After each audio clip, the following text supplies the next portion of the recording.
Do you feel constantly stressed, like the world is on your shoulders and everyone is depending on you? Well, if that's the case, today's video is exactly what you need to increase self-care so you feel overflowing instead of constantly burnt out. Are you ready? Welcome back to my channel. My name is Denise Walsh, and I've spent the past 20 years helping people create a life they love. And today's video is so important. Whether you are a busy mama, whether you're working full-time, whether you just are juggling, right? So many hats. Most of us feel overworked, overstressed, and like we have no time for anything. And that leaves us feeling burnt out. And what is burnout? Burnout is basically when you feel so drained energetically that you have nothing left to give.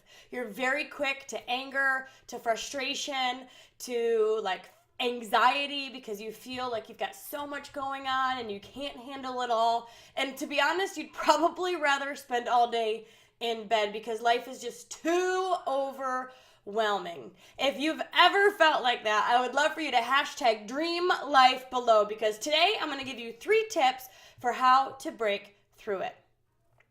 Okay, so the opposite of burnout is self-care, right? What I want every one of us to do is to implement some sort of self-care routine in our daily calendar so we don't feel drained every day. So what is self-care? Self-care is basically putting yourself in your calendar, doing things that you know will fill you back up. So you can, number 1, set boundaries, only saying things like saying yes to the things you deem really important or helping you towards your goal.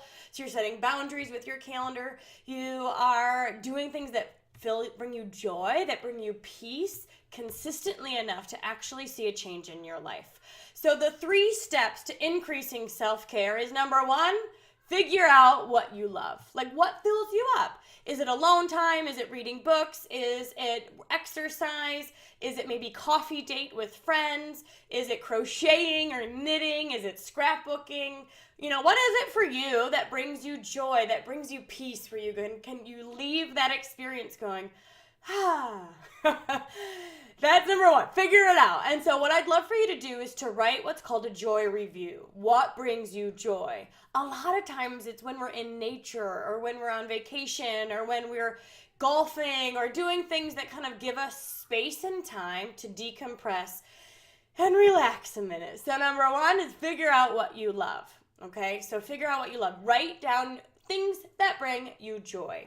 Number 2 is to put it in your calendar. Now, again, this may seem obvious, but let's be real. Most of us aren't doing that. We either feel selfish or we feel like we're too busy to put ourselves on our calendar. But what I'd like to suggest is that we're too busy not to. You know what I mean? Like, you are going to do everything else so much better when you are filled up. It's kind of like the airplane mask, right? They always say, put your mask on first before you take care of others. Instead of giving your leftovers to friends, family, your work, you can fill give them your abundance. You can give them what's overflowing, and what you give is going to be so much better. So put it in your calendar. And again, there's no right or wrong here. It really is figuring out what works for you. Maybe it's a 20-minute morning routine that gets you in the zone and fills you up. Maybe it's an hour exercise each day. Maybe it's a walk with your spouse or friends at night. Whatever it is, whether it's 15 minutes or an hour a day, put something in your calendar to do consistently. Now, if there's things, for example, like it's not convenient for me to go for a run in the woods every single day because I have to drive there and things, I'm going to put something like that maybe in my calendar once a month or once a quarter. Something that I know brings me joy, maybe going to the lake or fishing, but I can't quite do it every day. Put that in your calendar still, even if it's once a month or once a quarter. And then number 3, okay, this is important, stick with it. Stick with it. Your self-care times are non-negotiable. So if something pops up and it's easy to say, oh, well, I guess I don't need to go fishing, or I guess I don't need to go for my evening walk, or I guess You do. You really do. So these times are non-negotiable, which means you schedule everything else around it. And part of the balance of that is knowing that your self-worth is worth it. Your sanity is worth it. Your family needs your best version of you. And so it's important that we set boundaries around our self-care time so that way we actually do it. So many things are going to come up. So many things are going to grab for your attention. But what I know is we put the things that are taking us towards our goal, the most important things in our calendar, and then everything else goes around that. So again, in recap, number 1, know what brings you joy. Write your joy review. Number 2, put them in your calendar every single day, whether it's 15 minutes or an hour, and then some might be quarterly. And then number 3, make it non-negotiable. Stick with it, because I can tell you, my friends, when you feel good, it's going to radiate, it's going to overflow. You're going to be able to give way more than you ever could when you're depleted.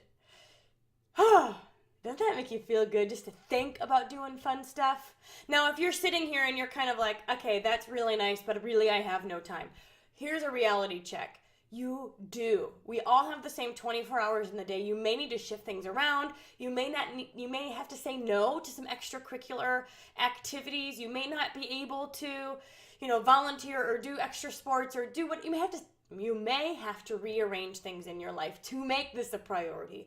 But I know that when you do, you are going to feel so much better because of it. So take a really good look at your calendar and then make sure you put some of the self-care activities in. I hope that this was helpful. If you want more free resources, I have my podcast called Dreamcast, which I love. It is full of informational and inspirational stories and guests and solo episodes. It's called Dreamcast. It's on all major podcast players. And then number 2 is my Dream Life Action Planner.